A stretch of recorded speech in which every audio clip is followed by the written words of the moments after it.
This is God. Don't you blame the movies! Movies don't create psychos! Movies make psychos or create God! Because you were home. Hope you guys are having a great time with this year's Halloween Spooktacular. I sure am. I'm having fun talking a lot of horror movies. Today I'm going to be talking about something a little bit different. Not necessarily a horror movie, although aspects of it could be considered a horror movie. It's something that's very nostalgic to me. Scooby-Doo and the Witch's Ghost came out in 1999. This was one of the big four for the Scooby-Doo franchise. You had Scooby-Doo on Zombie Island, you had Scooby-Doo and the Alien Invaders, Scooby-Doo and Cyber Chase, and then you had The Witch's Ghost. Alien Invaders is the one I remember the most. It's the one I watched the most. It was always on TV, even in like October. That was the one Scooby-Doo movie that they would always play, and I never understood why. Like, Witch's Ghost was on once every like 7 years. The 1 year that I caught The Witch's Ghost, I remember loving it because I was a huge fan of Scooby-Doo back in the day. As you are when you're a little kid. You love watching Scooby-Doo when you're a little kid. But every time a Scooby-Doo movie came on, it was always Alien Invaders. So Alien Invaders was always my favorite Scooby-Doo movie, even though it's not as good as Zombie Island. I never saw Zombie Island when I was little, and I never saw Cyber Chase. I mean, Cyber Chase I started watching, and I was like, but the one that always got me was Witch's Ghost. That was the one that has been so elusive for so many years because Alien Invaders was just on Cartoon Network every year, and they never played Witch's Ghost, and I think maybe it has something to do with some of the content in this, but I think this is my favorite Scooby-Doo movie. I've talked so much about those two live-action movies, Scooby-Doo and Scooby-Doo 2, Monsters Unleashed, and my unbridled love for them. I mean, they're not great movies, but they're fun to talk about. But I mean, when it really comes down to is it Zombie Island or Witch's Ghost? I came to Zombie Island so late, and I think Zombie Island is the better movie, but if I had to pick between the two, Scooby-Doo and the Witch's Ghost. Witch's Ghost really keeps up the momentum from Zombie Island. The Zombie Island, it wasn't just people in masks. It was actual supernatural forces for the first time in Scooby-Doo. And Warner Brothers kind of looked at Witch's Ghost and was like, you can't really do that. You gotta have the people in the mask thing. And that happens in this movie. But then the last third of the movie is completely bananas because it is the supernatural stuff that is real supernatural stuff. I love the background of this movie. The Mystery Inc. is invited to a fictional town in New England, in Massachusetts, which can substitute Salem for Oak Haven because Oak Haven is the fictional town that they're going to. They're invited by a writer named Ben Ravencroft, who is trying to prove the innocence of one of his ancestors who was convicted as a witch.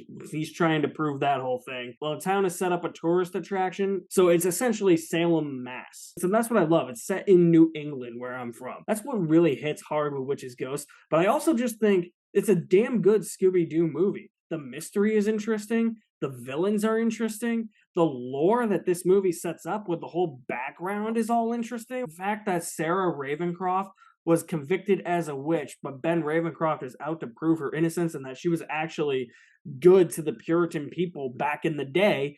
That's really cool stuff for Scooby-Doo, and this is actually a Scooby-Doo mystery that has you guessing the entire time. For most of the movie, you can't guess that it's Ben Ravencroft, because Ben Ravencroft, who is voiced magnificently by Tim Curry, I mean, A++ voice casting right there. With the Mystery Inc. gang for essentially the entire movie. He's with them on the mystery, so you can rule him out as a suspect. Once they do the unmasking, it's not who you really think it is. It's like 3 or 4 people. The mayor's involved, the guy who owns the restaurant's involved, and then like 2 other townsfolk that they run into are involved. And here's the thing. I remember watching this movie and being blown away by it, but it's been years since I've seen it. So I know now that it followed on the idea of, hey, there's actual supernatural entities in this one. I totally forgot that they actually unmasked somebody in this. So when I was watching it this time, it was almost like I was seeing the movie for the first time. It was like, whoa, I totally forgot about that they actually unmasked another ghost. It's the third act that has a insane bananas plot twist where Ben Ravencroft is actually revealed to be the main villain, and the whole reason that he brought Mystery Inc. there is so that they could help him find the spell book because he's a warlock. A real witch? Heavy. And since Sarah's blood runs in my veins, I guess that makes me a warlock. Warlock? The Wiccans imprisoned Sarah in her own spell book, and you helped me find it. You lied to me, Ben. Well, gee, I had to. He's the descendant of Sarah Ravencroft, and he's trying to bring her back from the dead so that they can rule the world. He needs that book, and Scooby digs up that book, and you just see the look on Ben Ravencroft's face. It's like, yeah, now I'm getting what I want. And that's when you know his villainous turn is starting, and he's just an iconic Scooby-Doo villain. He's like using spells, throwing fire. What does he say? Dreadful darkness, hear my cry. Bring back the one who cannot die. And I'm pretty sure I just summoned a demon spirit. And he's just throwing spells at them, and then Sarah Ravencroft goes back and she's throwing spells at them. It was traumatizing as a kid because, if you guys don't know, I was traumatized of witches when I was little because I had seen The Wizard of Oz, and The Wizard of Oz traumatized me because of the Wicked Witch of the West. This also traumatized me because it's an actual witch, the spirit of a witch coming back from the dead, shooting spells and making things like turning turkeys big and turning pumpkins into evil pumpkins and trees into evil trees, those asshole trees from The Wizard of Oz. Shit like that happens in a Scooby-Doo production. It's awesome, but it's terrifying if you're a little kid and you're not expecting that. I wasn't expecting that when I was a kid, and watching it brought me back to the memories I had as a kid, remembering that I was scared shitless of everything, and me loving Ben Ravencroft and then hating him because he was the main villain. This is evil's finest hour!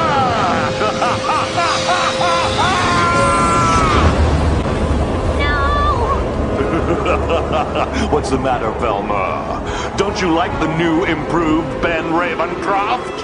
No, frankly, I don't. Well, get used to it. Honestly, this movie has some of the best Scooby-Doo characters. Ben Ravencroft, and then we have to talk about them, the Hex Girls. Eco-gothic rock band that's introduced in this. And look, the mythology surrounding everybody in this movie.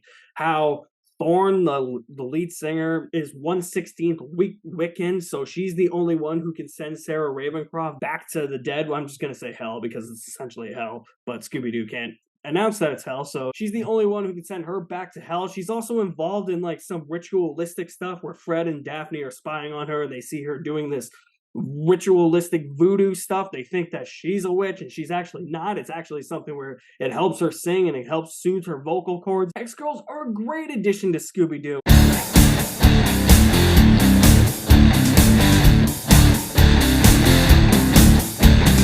I'm gonna cast a spell on you. You're gonna do what I want you to. Mix it up here in my little bowl. Say a few words and you lose control. I'm a hex girl, and I'm gonna put a spell on you. I'm gonna put a spell on you. I'm a hex girl, and I'm gonna put a spell on you. Put a spell on you. And let's just face it, all of you men the same age as me, our 8-year-old selves were in love with cartoons back in the day, and I think I don't short circuit here. I think it's safe to say that even though they were cartoons, we had some fantasies about these cartoon characters. Yeah, I had a crush on the Hex Girls. I mean, how, especially Thorn. Thorn was like the one where I was just like, I think I just hit puberty. Look, when you look at everything on paper with the Witch's Ghost, this could be a train wreck. You have Scooby and the gang going to this small town in Massachusetts. You have the tourist attraction about the Puritan past set up by the mayor. You have the fake ghost chasing Shaggy and Scooby. You have the Hex Girls. You have Ben Ravencroft. You have the spell book. You have Ben Ravencroft becoming a warlock. All of that sounds like good ideas, but in terms of execution, it could be like, that doesn't really work. Witch's Ghost makes everything work. It sounds like it's overstuffed in an hour and 10 minutes, but it's not. It's all played out in a frenetic pace with great animation for the time. I mean, this is 1999. There's worse animation I've seen today than in 1999. This movie just they knew how to animate the settings, the characters, the action's really good. It's so well animated. For a movie that feels like it could have too many cooks in the kitchen, it all comes to a head and makes Scooby-Doo perfection. This movie belongs in heaven, for Christ's sake. I love The Witch's Ghost, and I'm going to give it an A+. This is a real fun one to talk about, and I bet you didn't think that this was going to be expected for this Spooktacular, but here we are, talking about Scooby-Doo and The Witch's Ghost. So if you have seen Witch's Ghost, I want to know what you think about it. Drop me some feedback in the comments section below. I will leave my link to my website in the description below as well. You guys are the best. Thank you for watching. My name is Alex Madden, and I will see you at the movies somewhere. Earth, wind, fire, and air. We may look bad, but we don't care.